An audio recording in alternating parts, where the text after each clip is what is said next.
Oi, amores, aqui do nosso Literapia.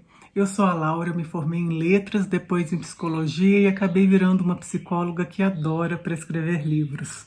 Hoje eu trouxe para vocês todas as leituras que eu fiz no mês de março e eu simplesmente amei todas elas.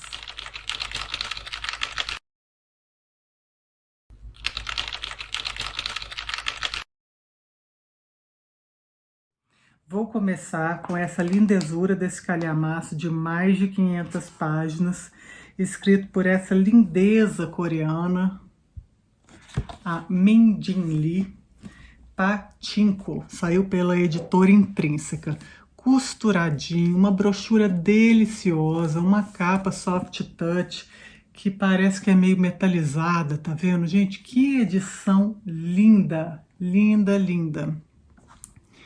É uma saga familiar incrível, conta a história de várias gerações de uma mesma família. Essa história começa em 1900 e vai até 1989.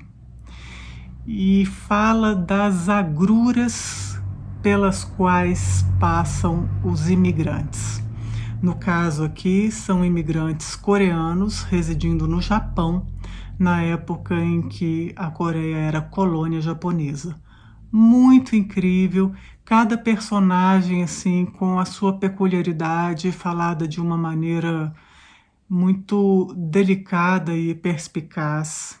Gostei muito, me apaixonei por essa personagem chamada Sunja, que ela é a personagem que atravessou, né, todas essas gerações. Começa com ela novinha, ali num vilarejo da Coreia, muito humilde. Ela passa por uma situação e aí ela tem que ir para o Japão, e aí é uma loucura tudo que acontece na vida dela. Muito maravilhoso isso daqui.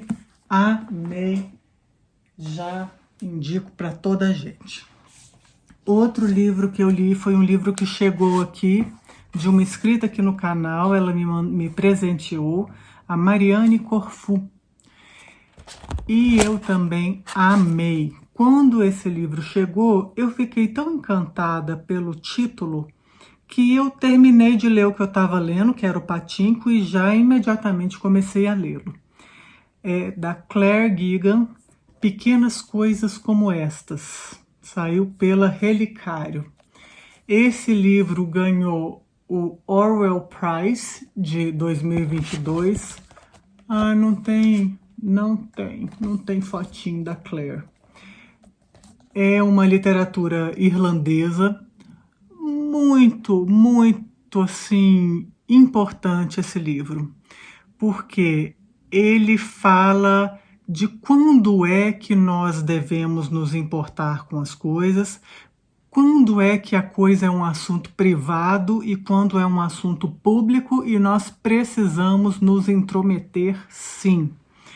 Nós temos aqui um distribuidor de carvão, um sujeito com uma fala muito da família dele, do dia a dia dele, e ele viaja pela Irlanda distribuindo carvão. Ele é um vendedor de carvão. E aí ele chega nesse convento, que é um convento onde algumas coisas muito obscuras acontecem.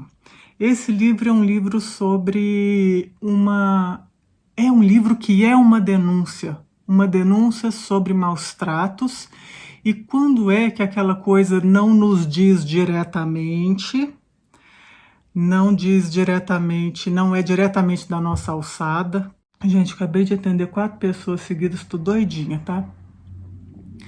Mas que não diz respeito a nós. Uma injustiça que está sendo cometida, uma maldade que está sendo perpetrada, não diz respeito a nós? Como é que a gente dorme quando a gente sabe de alguma coisa que é injusta? Eu amei, é baseado numa história verídica, pelo menos o que esse livro denuncia existiu de verdade, então é um livro muito importante. E ó, é um livro fininho, tá vendo? Quantas páginas que tem? 125 páginas. você lê em uma sentada. Eu gostei muito da maneira como ele foi escrito também, da história e da maneira como ele foi escrito. O próximo é um livro muito especial de psicologia junguiana, foi escrito por uma analista junguiana, Verena Kest. A Alma Precisa de Tempo, saiu pela editora Vozes. Um livro pequenininho, fininho. Olha o tanto de coisa que eu marquei. O tanto de coisa que eu marquei. A autora, ela é professora na Universidade de Zurique, uma professora de psicologia. Nesse livro, A Alma Precisa de Tempo, ela vai tratar dessa questão do tempo orgânico que nós perdemos. Nós, com o nosso tempo maquínico, não conseguimos mais permitir o tempo para que as coisas possam ser adubadas, cultivadas, crescerem para depois colhermos. Acaba todo mundo colhendo verde, aquela loucura. Quando eu li esse livro, quando eu estava no meio desse livro, eu tive um sonho onde no lugar aqui dos ponteiros do meu relógio, entre o vidro e a parte onde os ponteiros ficam, tinha estrume. E esse estrume não dava conta de ficar contido aqui dentro, ele ia vazando. Gente, é sobre isso, é sobre o tempo das coisas. Estrume é adubo. Não dá, a natureza não segue um tempo cronológico, o tempo de Cronos, né? Cronos é Saturno, é aquele ser que devora os próprios filhos, aquele ser mitológico, aquele pai muito severo que vem ao nosso encalço, né? Esse outro tempo, né? Que o tempo é um tempo mágico, é um tempo orgânico. Muitas pessoas chamam esse tempo de Kairos. E tem um outro tempo chamado Aion. Legal para vocês darem uma olhada nisso, né? Quais são esses três tempos?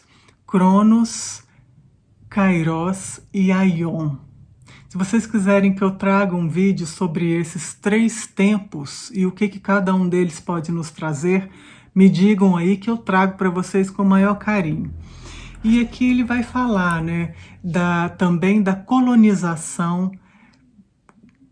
desse tempo cronológico, como esse tempo cronológico coloniza os outros tempos, e aí como que o passado acaba colonizando o futuro, e a gente vai sobrepondo as coisas, a gente está muito desorganizado.